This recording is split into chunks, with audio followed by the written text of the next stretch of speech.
आइए दोस्तों, स्वागत है आपका मेरे एक नए वीडियो में, जो कि है काठमांडू से गोरखपुर, जो कि है लगभग 320 किलोमीटर और पहाड़ों से ढका हुआ पूरा रास्ता।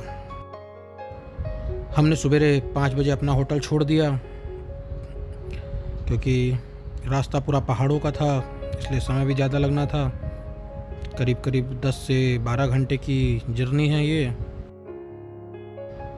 दोस्तों, ये है नेपाल का पेट्रोल पंप। ये वहाँ का रेट लिखा हुआ है 143, जो कि हमारे यहाँ से करीब करीब 80 रुपीज़ होता है।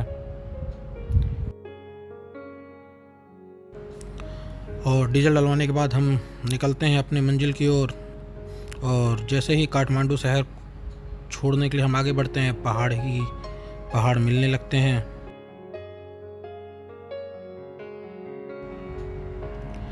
दोस्तों, इन पहाड़ों के बारे में जितनी तारीफ़ की जाए कम है। आप अच्छे से गौर से देखिए तो आपको पहाड़ों पे बसे छोटे छोटे घर भी दिख रहे हैं। पूरा काठमांडू, या कहा जाए पूरा पूरा नेपाल, करीब करीब पहाड़ों पे ही बसा हुआ है।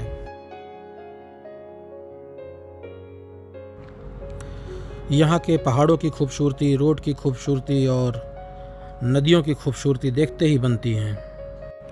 यहाँ हर साल बरसात में रोड जो है वो बह जाती है, जिसके कारण यहाँ आना जाना काफ़ी बाधित रहता है।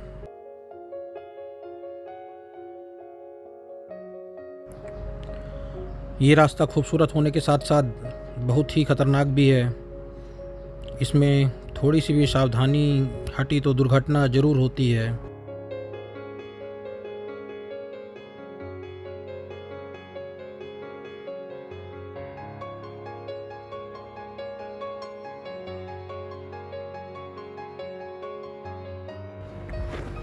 और यहाँ पहाड़ की ऊंचाई पर आपको कई छोटे छोटे रेस्टोरेंट मिल जाएंगे, जो कि खाना और नाश्ता जिसमें कि आसानी से अवेलेबल है। ज़मीन से इतनी ऊंचाई पर चाय पीने का और नाश्ता करने का मज़ा ही अलग है। अब दोस्तों, हम थोड़ा ही आगे निकले थे कि नाश्ता करके कि बरसात आ गई। और पहाड़ों पर बरसात कभी भी आ जाती है, इसलिए हमें हमेशा तैयार रहना चाहिए।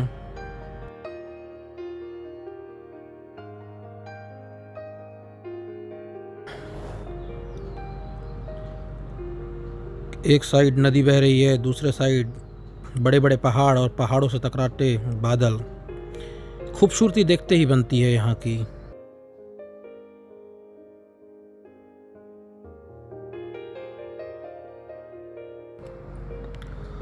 ऐसा लग रहा है जैसे पहाड़ों ने बादल ही छू लिया है और पानी पहाड़ों पर धीरे धीरे गिरता रहता है, पर कंटिन्यू गिरता है वो।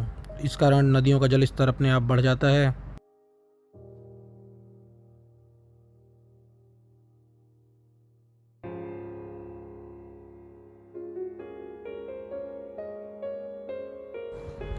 पहाड़, नदी, बादल और पानी, चारों चीज़ें एक साथ देखते ही बन रही है यहाँ की खूबसूरती।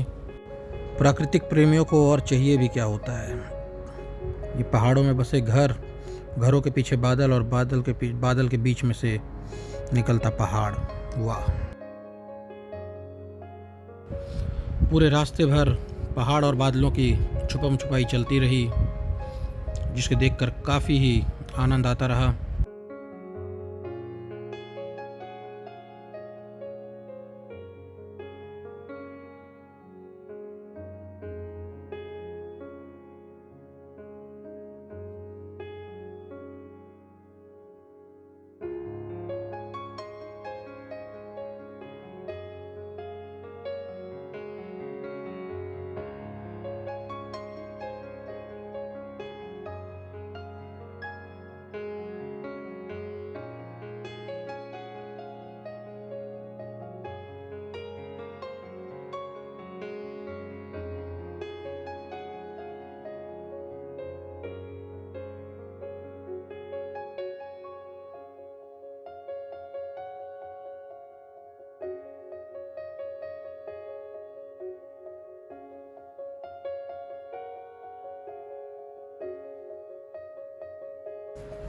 पहाड़ों के बीच में बसे छोटे छोटे शहर और पहाड़ों से टकराता बादल, इनकी खूबसूरती देखते ही बनती है दोस्तों।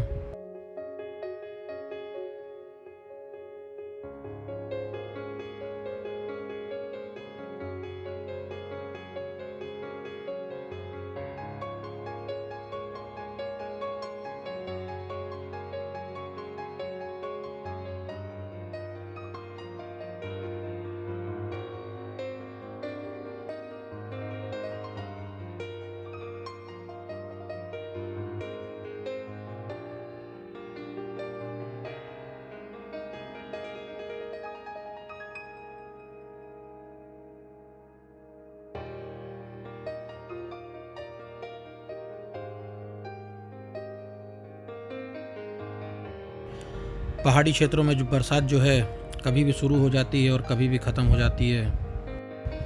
इस बात का स्थानीय लोग ध्यान रखते हैं और अपने साथ बरसात से बचने का साधन लेकर चलते हैं, क्योंकि अब उनकी आदत हो चुकी है ऐसे जीवन शैली जीने की, इसलिए।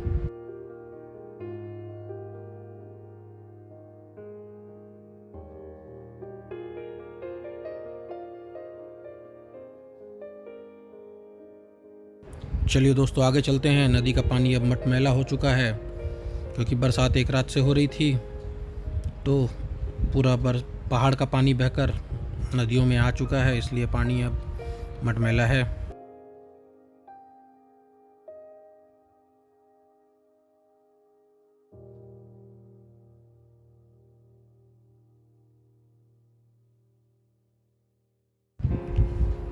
और आपके स्क्रीन के सामने एक छोटा सा झरना दिख रहा है, जो कि पहाड़ों से रिस कर पानी आ रहा है। एक रात की बरसात में ही कई छोटे छोटे झरने बन गए हैं यहाँ पे।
दोस्तों इससे खूबसूरत नज़ारा मैंने आज तक नहीं देखा है।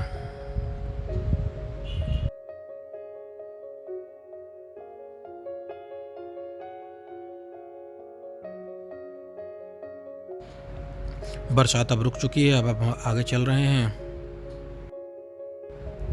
दोस्तों बरसात रुकी है, रास्ते की खूबसूरती वैसी की वैसी ही बनी हुई है।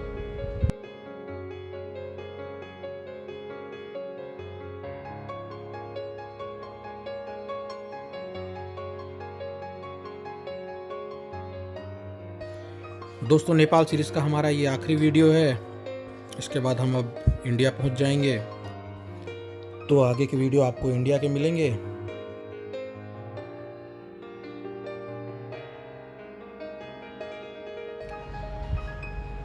तो अब पहाड़ों का रास्ता ख़त्म, आप देख सकते हैं कितनी चौड़ी नदी है आपके स्क्रीन के सामने।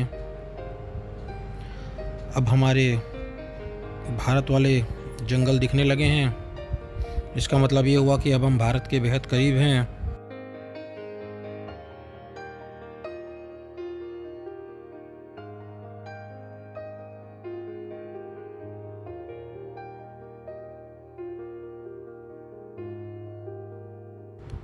दोस्तों ये भारत पहुंचने से पहले अंतिम घाटी है जो कि हमें चढ़नी है, और यहाँ एक रात पहले ही तूफ़ान आया था, जिसके कारण पेड़ वगैरह सब गिरे हुए हैं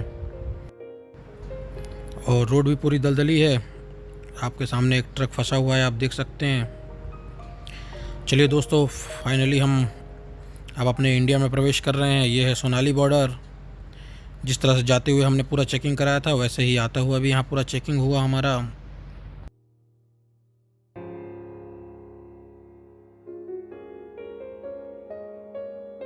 दोस्तों, ये है अपना भारत।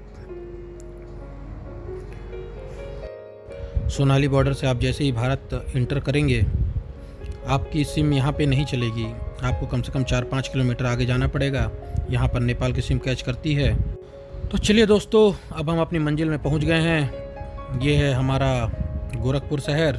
वीडियो पसंद आई हो तो लाइक शेयर सब्सक्राइब ज़रूर कर दें। Thank you.